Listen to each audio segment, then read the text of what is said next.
네, 안녕히 잘 계셨어요? 삼육대학교 글로벌 한국학과 주원규 교수의 수업, 한국의 역사 이제 5번째 시간입니다. 지난주에 제가 이제 특별한 개인 컨퍼런스와 사정이 좀 있었어요. 그래서 수업 업로드, 온라인 동영상 업로드를 진행하지 못한 점, 죄송하고 사과드리고요. 그리고 저희가 지금 스케줄을 보시면은 다음 주가 4월 30일인데, 4월 30일은 한국의 그 공휴일이에요. 목요일 날. 4월 30일 목요일. 무슨 공휴일이냐? 저기 석가탄신일이라고 해서 저 불교의 메시아라고 하나요? 아니면 불교의 지도자죠? 부처님 태어나신 날을 기념하는 행사가 공휴일로 지정돼 있습니다.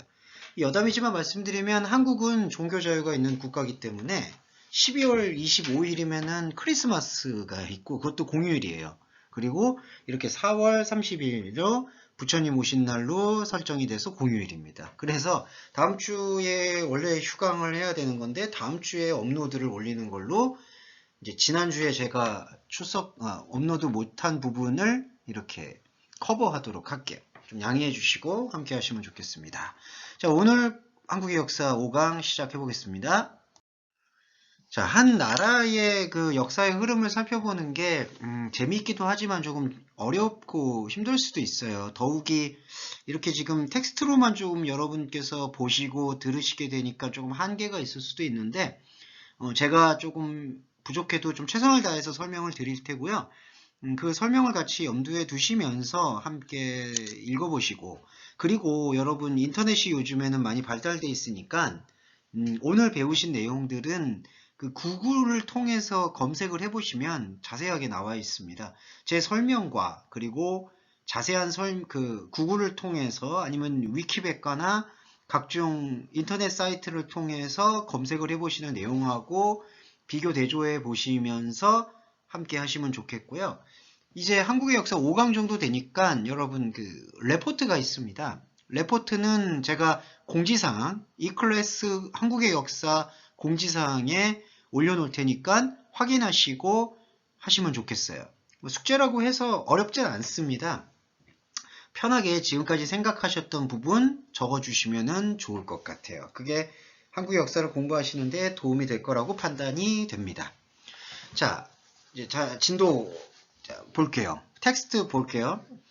자, 저희가 지금 지난주 시간에 4강에 이제 한국의 역사를 흘러내려오면서 삼국시대가 있었잖아요. 고구려, 백제, 신라라는 세 나라가 이제 대등하게 힘의 균형을 맞추면서 국가가 운영돼 왔었어요. 주로 한 500년에서 600년 정도로 유지가 되어 왔었는데, 그렇게 이제 유지가 되어 왔던 나라들이 신라가 통일을 하면서부터 이제 흡수되는 그런 삼국 통일의 시대로 흘러가게 됩니다. 그런데 그 삼국 통일 이후에도 그리고 삼국 통일의 그 큰 나라 고구려, 백제, 신라 외에도 그 또 다른 어떤 국가가 한반도에 존재하고 있었는데 오늘은 그렇게 또 다른 국가의 존재의 어떤 의미 그리고 그런 부분들을 좀 찾아볼까 하고 그 다음에 고려에 대한 이야기 좀 넘어갈게요. 그러니까 삼국시대 다음에 통일신라 있고 그 다음에 고려로 넘어가는데 그런 어떤 흐름을 조금 설명드리도록 하겠습니다. 그 나라 중에 하나가 가야연맹이에요. 그 가야는 이것도 구글에 검색해 보시면은 그 지도를 보실 수가 있는데 그 한반도가 이렇게 토끼 모양 혹은 그 모양으로 되어 있잖아요. 근데 그 모양으로 되어 있는데 한반도의 남부의 지방의 남부 지역에 위치한 그 부족 국가의 연맹체예요. 그 삼국시대하고 삼국시대를 말하고 있는 고구려, 백제, 신라하고 가야가 조금 다른 점이 뭐냐 하면 고구려, 백제, 신라는 그 강력한 왕정 체제를 이제 구축을 해가지고 그 왕정 체제를 통해서 진행돼 나갔던 약간 중앙 집권적 국가의 개념이라고 할 수가 있는데 이 가야 연맹이라는 거는 말 그대로 연맹이에요. 연맹이라는 게 이제 그 영어로 뭐라고 해야 되죠? 이거 벨트? 뭐 그런 건데 그러니까 어떤 강력한 중앙 집권 조직이 존재하는 게 아니라 그 섹터별로 나눠져 있는 연맹적인 부족들이 모여서 하나의 국가를 형성하고 있는 형태가 가야 연맹이에요. 그래서 삼국시대를 말하고 대표하고 있는 고구려 백제 신라하고는 좀 차이가 있는 거죠. 그 차이가 어떤 차이가 있냐면 일단 힘에서 밀려요. 그러니까 파워게임에서 좀 밀린다고 할 수가 있는데 그건 지난 시간에 제가 좀 자세하게 설명을 드렸는데 그 국가적으로 국가가 하나의 어떤 통치체제를 중심으로 전개가 되지 않으면은 힘이 약해요. 왜냐하면은 서로 다른 목소리들이 되게 산발적으로 나오니까 그 목소리들을 하나로 모으고 힘을 모아서 싸워내기가 힘들죠. 더구나 이럴 때 이제 원시국가 같은 시대에서는 전쟁이 비일비재했었거든요. 그러니까 전쟁이 자주 일어났기 때문에 그러한 전쟁들에서는 일사불란한 군사작전이 되게 필요하다. 통일성 높고 효율성 높은 군사작전이 필요한데 중앙집권 조직이 그거를 이렇게 컨트롤해주지 못하면은 부족국가 같은 경우에는 힘이 약할 수밖에 없는 거예요. 자, 가야 연맹은 그렇기 때문에 한반도 남부에 위치해 있는 부족국가의 연맹체인데 그다지 힘이 강한 나라는 아니었다. 그리고 이 국가가 어떻게 연맹으로 이제 하나로 모였냐 하면은 그 이제 AD 3세기경 그러니까 300년대라고 보시면 돼요. 지금 우리가 태양력으로 말하면 2020년이죠. 그런데 2020년의 시작은 1년부터 100년, 200년, 300년 이렇게 전개가 되잖아요. 그 전개로 보면은 300년경이라고 보시면 돼요. 그 300년경에 금관가야, 대가야, 여기 텍스트에 보이시는 조금 밑줄 친 부분 보세요. 금관가야, 대가야, 성산가야, 아라가야, 고령가야, 소가야. 자, 이렇게 금관가야라는 국가가 제일 규모가 컸고요. 금관가야를 중심으로 대, 성산, 아라, 고령, 소 이런 5개 작은 부족 국가가 합쳐져서 가야 연맹이 성립이 됐었어요. 자, 그런데 아까도 힘이 없다라고 말씀을 드렸잖아요. 그러니까 강력한 왕권 체제가 아니다 보니까 힘이 좀 약해요. 그리고 잦은 전쟁이 있어요. 더욱이 삼국시대 중에 가장 그 전쟁이나 정복에 능한 나라가 어디였냐면 고구려예요. 그래서 고구려가 중국의 영토, 지금 현재 중국의 영토에도 진출하는 경우가 생기고 그리고 한반도 남부를 또 차지하고 있었던 주요한 두 국가인 백제와 신라와도 잦은 전쟁을 일으켰었죠. 가야하고도 전쟁이 있었던 걸로 볼 수 있어요. 그러니까 금관가야 중심으로 5개 가야 나라들이 합쳐져서 가야 연맹이 성립이 됐는데 고구려하고 전쟁을 벌였고 고구려가 워낙 전쟁에서는 탁월하잖아요. 힘이 강했죠. 그러니까 고구려의 공격으로 금관가야라는 이 가야의 중심 국가가 이제 큰 피해를 입게 돼요. 데미지가 컸었던 거예요. 그리고 그렇게 금관가야가 이제 큰 피해를 입으니까 금관가야라는 나라는 시들어진 거예요. 그러니까 한마디로 세력이 줄어든 거죠. 그렇게 되니까 자 300년경에는 금관가야를 중심으로 5개 나라가 모여가지고 가야 연맹이 성립됐는데 500년경에 가니까 200년 후 지났네요. 200년이 지나서 500년 가니까 금관가야는 완전히 고구려하고 전쟁을 일으켜가지고 피해를 너무 크게 입은 거죠.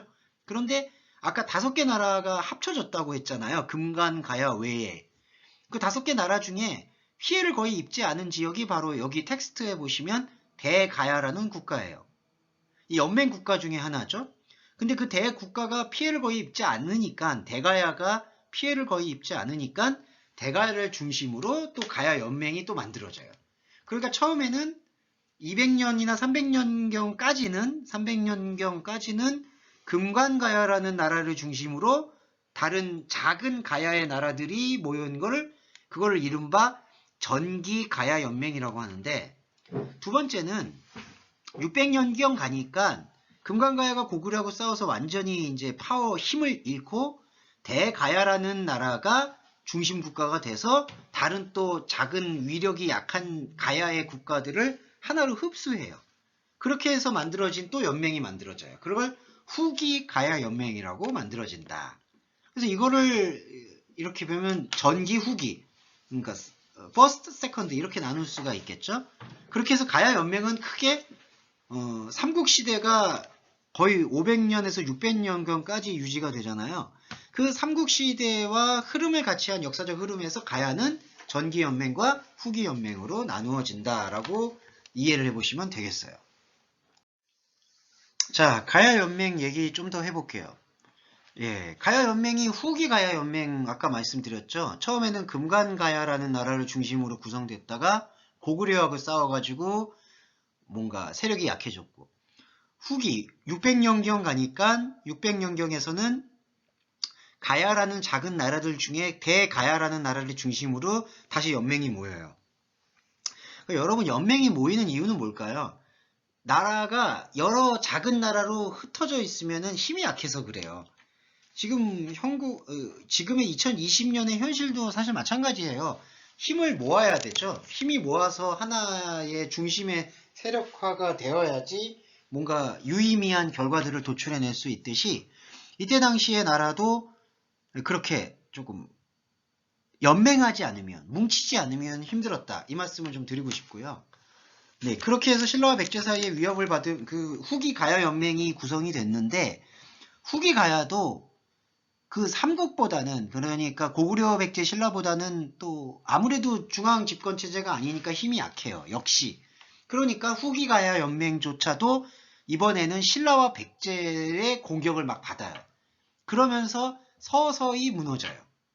자, 그래서 어떻게 멸망을 하냐 하면, 여기 텍스트에 보시면 밑줄 친 부분, 532년에 금간가야가 신라에 투항을 해요. 투항이라는 말이 뭐냐 하면 항복한 거예요. 그러니까 전쟁을 더 이상 견디지 못하고, 저 이제 졌습니다. 저희들은 이제 신라의 속국이 되겠습니다. 라고 이렇게 항복 선언을 하는 거예요. 영어로 기브업이라고 하죠. 나 못하겠습니다. 스탑한 거예요. 금강가야가 먼저 신라에 스탑 선언을 했어요. 그 다음에 아까 후기 가야 연맹의 중심 국가가 어디였냐라고 말씀드렸죠? 대가야잖아요. 대가야도 이 신라와 백제의 무서운 공격을 더 이상 견디지 못하고 562년에 최종 항복해요. 금강가야가 먼저 항복했고요. 그 다음에 대가야가 한 30년 후인 562년에 또 신라에 항복해요. 그래서 가야라는 국가는 멸망합니다. 그 가야라는 국가는 그러니까 한 600년 정도 역사를 가진 거예요. 이 나라가, 나라의 역사가. 네, 그렇게 이제 보고, 자, 가야의 패망 원인, 그러니까 가야라는 국가가 이렇게 허무하게 600년 만에 무너질 수 있는 원인은 고구려와 백제와는 좀 다르죠. 고구려와 백제와는 강한 중간 집권 체제를 가지면서 당시 중국 영토에 있는 중국의 나라들과의 대립 속에서 쇠망을 했는데, 가야는 누구에 의해서 멸망을 했고 항복을 했냐 하면은 그 삼국시대의 삼국, 고구려, 백제, 신라에 의해서 멸망한 거죠.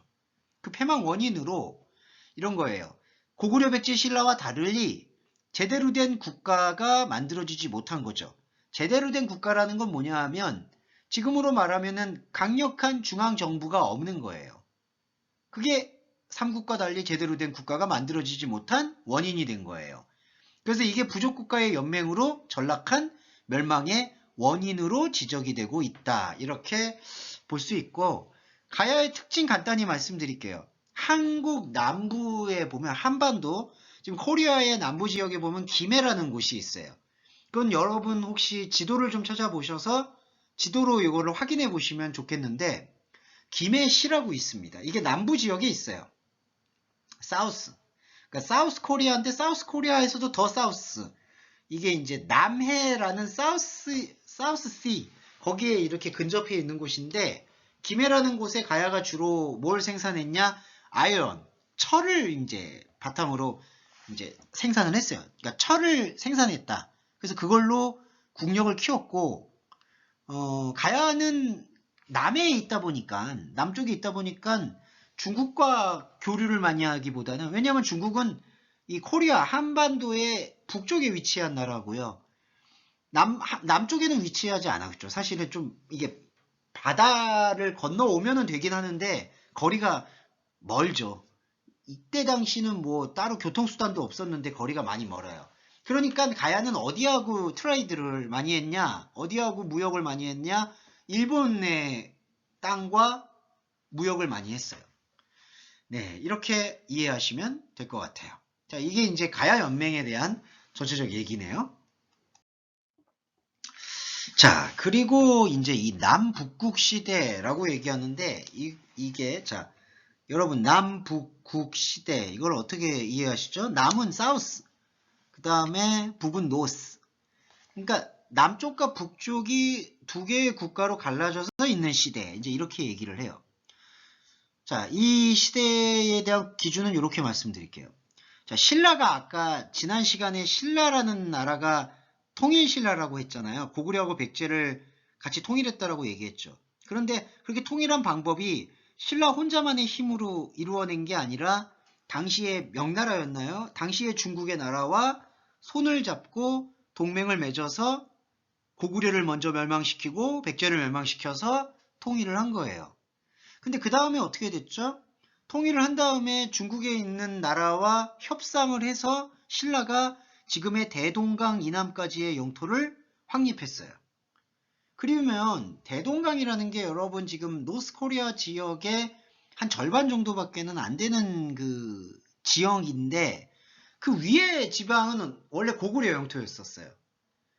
그런데 그 고구려 영토를 신라가 중국과 협상을 해가지고 그쪽은 당신들이 통치하여 주십시오. 우리는 대동강 이남까지 영토를 통치하겠습니다. 라고 얘기를 했는데 그 고구려 땅이었잖아요, 원래. 그러니까 고구려 사람들이 많이 살았겠죠. 멸망이 되었었어도 거기에 고구려의 유민이라고 해서 고구려의 피를 가지고 있는 사람들이 많이 살았던 거예요. 그 중에 고구려의 유민 중 한 사람이었던 대조영이라는 사람이 발해라는 나라를 만들어요. 발해. 자, 발해라는 국가가 또 등장합니다. 그러니까 이 발해라는 국가가 고구려, 옛날 고구려의 거의 땅을 이렇게 승계받았어요. 계승했다라고 얘기합니다. 이거를 고구려를 이어받았다라는 걸 계승이라고 해요. 그러니까 발해라는 나라가 고구려를 계승해서 이거를 자, 남쪽에는 통일신라가 있고 북쪽에 원래 고구려 영토 쪽에는 발해라는 나라가 있어서 이 두 가지 나라가 거의 대등한 힘을 갖고 있다 하여 남북국 시대라고 부르기도 해요. 그런데 이거는 한국의 역사학자들에 따라서 견해가 조금씩은 다릅니다. 한국의 역사에서는 그냥 발해를 남북국 중에 북쪽 국가로 인정하지 않고 부속 국가, 가야와 같이 부속 국가로 인정하는 어떤 학계의 의견이 있어요. 그렇게 될 경우에는 통일신라라는 의견만, 그러니까 통일신라가 그 한반도, 곧 한국의 역사를 이어가는 대표 국가다라고 정리를 하는 주장이에요. 그러니까 그 주장에 따르면 삼국시대였다가 고구려, 백제, 신라였다가 고구려, 백제가 멸망이 되고 신라가 통일을 해서 통일신라 시대로 넘어가서 그 다음에 고려시대, 조선시대, 대한민국 이렇게 넘어가는 걸로 정리를 해요. 그런데 또 다른 학자들은 그 발해라는 나라가 고구려의 원래 땅을 그대로 계승하고 거기에 나라를 건립했기 때문에 신라는 남쪽 국가라고 표현하고 발해를 북쪽 국가라고 표현해서 이를 남북국 시대라고 호칭하자라고 주장하는 학파도 있어요. 어느 학파의 주장이 더 설득력이 있냐라는 거는 역사적 판단이고 아직은 결론 내려지지 않던 거예요.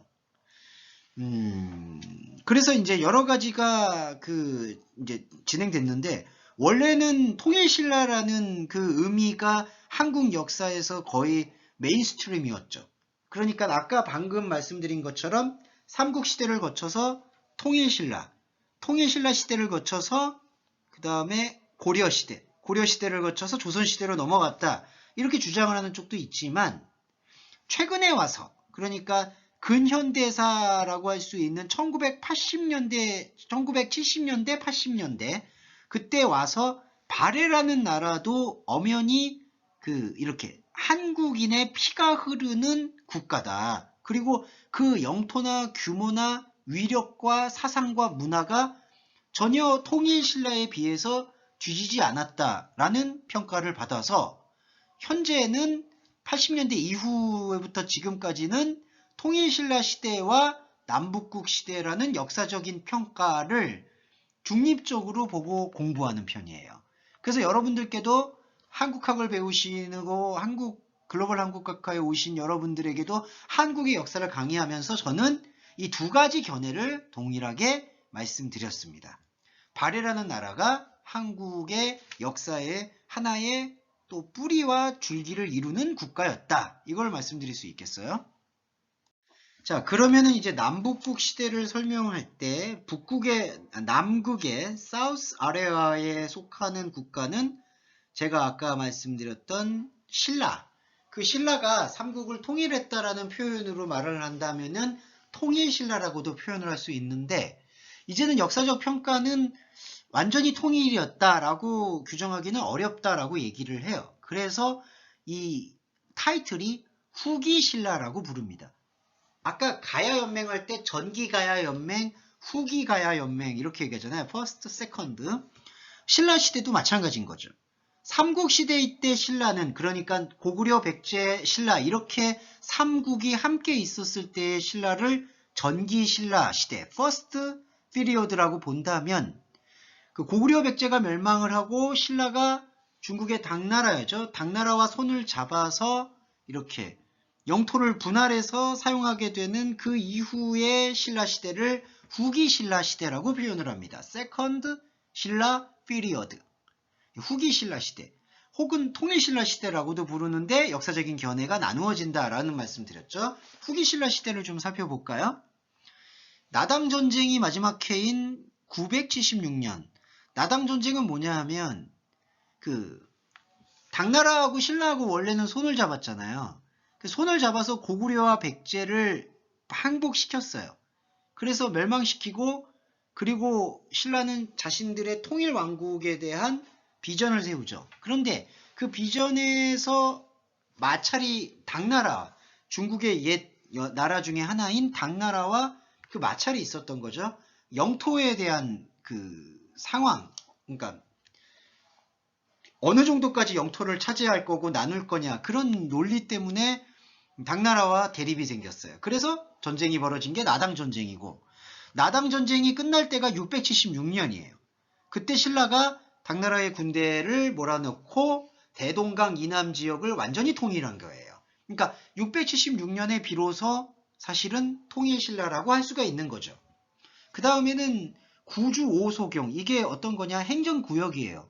그러니까 한국 전체를, 한반도라는 땅 전체를 구주, 9개의 주로 나누고, 그리고 5개의, 그 중에 9개의 큰 마을이 있으면 그 5개의 그 마을들 중에서 사람들이 더 많이 모이고 더 행정력이나 소비가 집중되는 도시를 오소경이라고 얘기를 하죠. 그래서 신라는 이제 대동강 이남 지역을 완전히 통일한 다음에 구주 오소경이라는 행정체계를 설립해요. 그리고 강력한 왕이 필요하다라는 요청에 의해서 중앙집권체제, 이게 Central Authority System입니다. 중앙집권체제. 그러니까 하나의 정당, 하나의 행정부, 하나의 집행부가 존재하는 국가. 그게 중앙집권체제예요. 신라는 바로 그걸 만드는 거예요. 네, 이렇게 지금 보시면 왕권이 더 강화가 됐다는 걸 확인해 보실 수 있죠. 자, 통기신라에서는 신문왕이 노급을 폐지하거나 유학교육을 위해서 국학을 설립하고, 이 국학이라는 게 공부하는 대학 같은 곳이에요. 그리고 귀족들과 이렇게 왕이 대립도 많이 했어요. 왜냐하면 귀족들도 왕에게 모든 정권을 주기가 아깝잖아요. 그래서 많이 다투고 어려웠어요. 그렇지만 골품제라고 말하는 신라의 독특하고 특별한 신분제도예요. 그 신분제도는 유지가 되었어요. 그런데 통일신라도 사실은 그렇게 오래 역사가 지속되지는 못해요. 676년경에 당나라와 나당 전쟁을 통해서 대동강 이남 지역까지 이제 영토를 확정을 하는데, 그 이후로 행정구역도 재편하고 신분제도 재편을 했지만 결국 9세기 들어와서 어떤 왕권을 가지고 쟁탈전이 벌어져요. 왜냐하면 원래 신라 시대는 김씨, 이씨, 박씨, 그러니까 한국의 3가지 성을 갖고 있는 사람들에 의해서 왕위 쟁탈전이 많이 벌어졌었거든요. 그래서 왕위 쟁탈전이 번번이 발생하고, 그 다음에 중앙정부의 무능력으로 각각 그 전국에서 나라 전체에서 뭔가 반항과 쿠데타의 조짐이 벌어지기 시작해요. 그래서 나라가 되게 혼란스러워집니다. 여러분 이렇게 혼란스러워지는 후기 신라의 이야기는 다음 시간에 지금 좀 쉬었다가 두 번째 시간에 다시 자세히 좀 설명드릴게요. 좀 쉬었다가 오겠습니다.